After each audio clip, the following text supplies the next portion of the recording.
আসসালামু আলাইকুম। বাংলাদেশ বর্তমানে সংকটময় একটা মুহূর্ত পার করছে। আসলে উসমান হাদি ভাইয়ের এইভাবে চলে যাওয়া, তাকে এইভাবে হত্যা করার বিষয়টা আসলে বাংলাদেশের মানুষ খুব একটা বাংলাদেশের মানুষ মেনে নিতে পারতেছে না।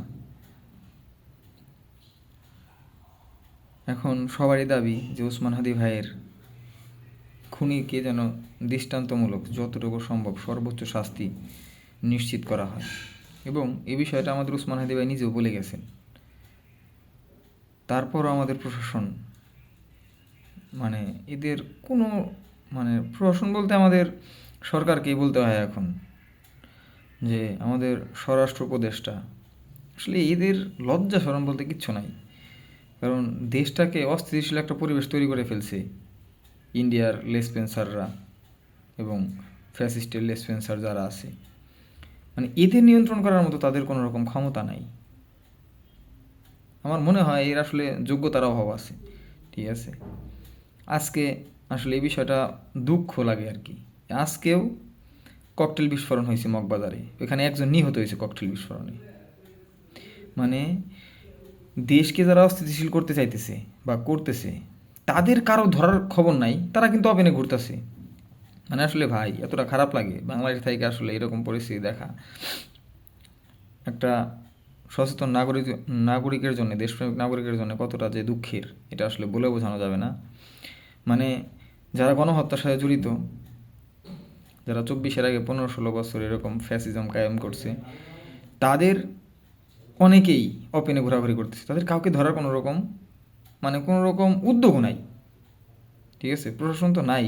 আমাদের স্বরাষ্ট্র উপদেষ্টা, আজকে একটা নিউজ দেখলাম যে মৌলানা আতাউর রহমান, ওনাকে স্বরাষ্ট্র মন্ত্রণালয়ের নির্দেশে তাকে গ্রেপ্তার করা হয়েছে।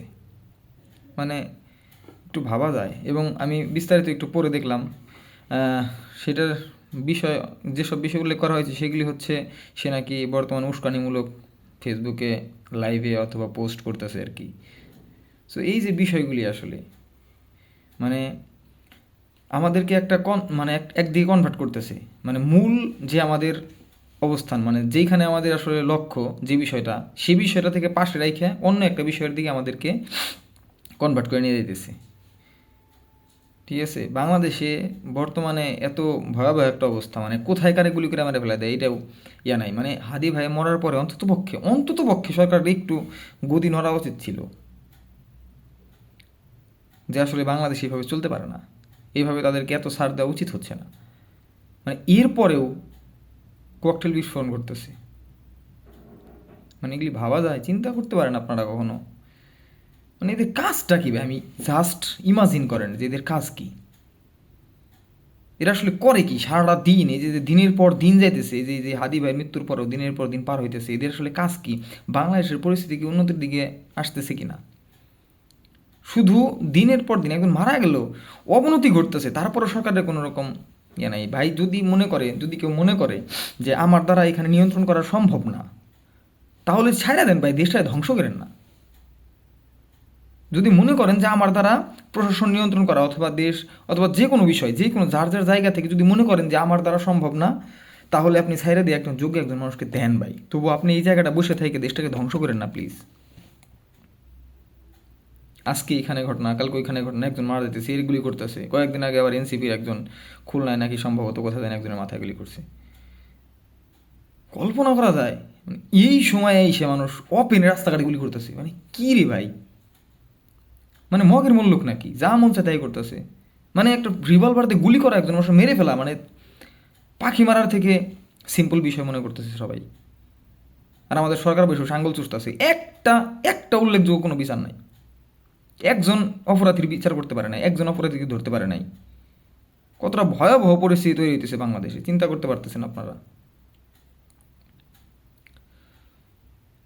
আমি আশা করব যে প্রশাসন এবং সরকারের কাছে আপনারা প্লিজ দিন ভরে এই যে দয়া করে দেশকে নিয়ে একটু ভাবেন, দেশের পরিস্থিতিটাকে শান্ত করার চেষ্টা করেন। যারা অন্যায় করতেছে তাদেরকে ধরে শাস্তির আওতায় আনার একটা প্রক্রিয়া আপনারা গ্রহণ করেন। ঠিক আছে, দেশকে একটা সুন্দর একটা দেশ এবং আগামীতে যে নির্বাচন ফেব্রুয়ারি মাসে, আমি মানে নির্বাচন নিয়েও সন্দিহানে আছি।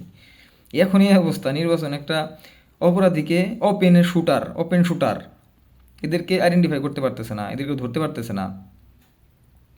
তারপরে আবার এই হাদি ভাইয়ের যে মার্ডারার যে শ্যুট করছে, তাকে নাকি মানে দেশ তাকে নিষেধাজ্ঞা দিছে। চিন্তা করা যায়। আমরা যতটুকু জানি মৃত্যুর পরেই মানে হাদি ভাইয়ের গুলি করার পরপরই সে ভারতে পালাই গেছে। এখন তাকে ভারতে পালাই গেছে, এখন তাকে দেশ থেকে নিষেধাজ্ঞা দিতেছে প্রশাসন অথবা আপনার সরকার। সে কি দেশে আসবো?